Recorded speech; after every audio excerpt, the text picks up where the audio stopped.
To schedule a YouTube video for release on a later date, you can follow these steps. Number 1. Sign in to your YouTube account. Number 2. Go to the YouTube Studio by clicking on your profile picture in the top right corner of the page and selecting YouTube Studio from the drop-down menu. Number 3. In the YouTube Studio, click on the Content tab on the left-hand sidebar. Number 4. Click on the Create button at the top right corner of the page. Number 5. Select the video you want to schedule from your computer and wait for it to upload.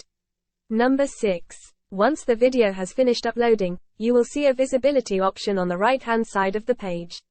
By default, it will be set to public. Number 7. Click on the drop-down arrow next to public and select scheduled. Number 8. Set the date and time when you want the video to be released. Number 9. After selecting the desired date and time, click on the Save button at the top right corner of the page. That is it. Your video is now scheduled to be released on the specified date and time.